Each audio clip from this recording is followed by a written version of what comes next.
What is up mga kachinito? For today's video, share ko lang itong naging Bicol experience namin. At kung kayo mapupunta sa Bicol, recommend ko na rin ito sa inyong hotel na to. At dito nga pala kami sa Villa Caceres Hotel, nag-check-in. Kasi ang hinahanap kong hotel lagi, yung may masarap na buffet. Kaya dito kami nag-check-in. Kaya eto na, samahan niyo ako sa aking breakfast buffet with family. Ano kaya ang nakahain sa kanila? Tara, samahan niyo ako. Dito lang yan sa RJX Buffet. Aba, at mukhang sosyalin pala rito. At spacious din. Malaki naman ang space nila. Ang tanong, masarap kaya ang pagkain nila? Subukan na natin. Tara't silipin natin ang kanilang menu. Let's go! Hindi ko na pala napasilip ang menu. Eto na agad sa plato. Tingnan nyo na lang mga kachinito. Kasi ang hirap, ang bigat-bigat ni baby buhat ko para hindi ko na rin ang videohan. Kaya tara, kain na tayo mga kachinito. O diba, ang bilis namin kumain tapos na agad mga kachinito.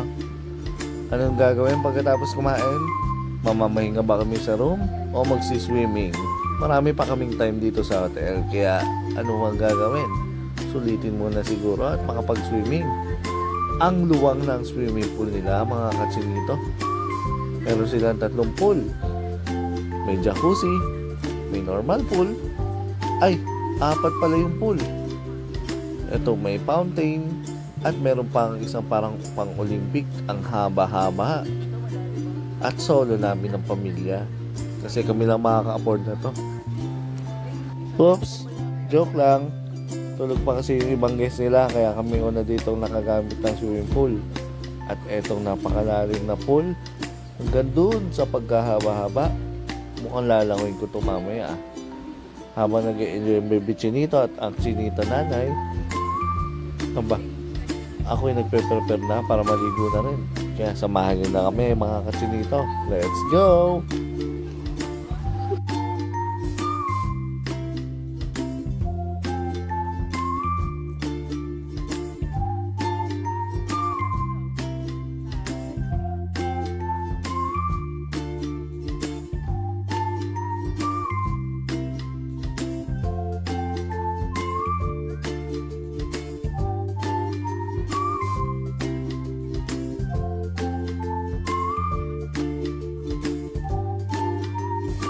Kaya tayo mga kachinito, kung mabibisit kayo dito sa Bicol, dito sa Naga, dito na kayo mag-check-in sa hotel na to.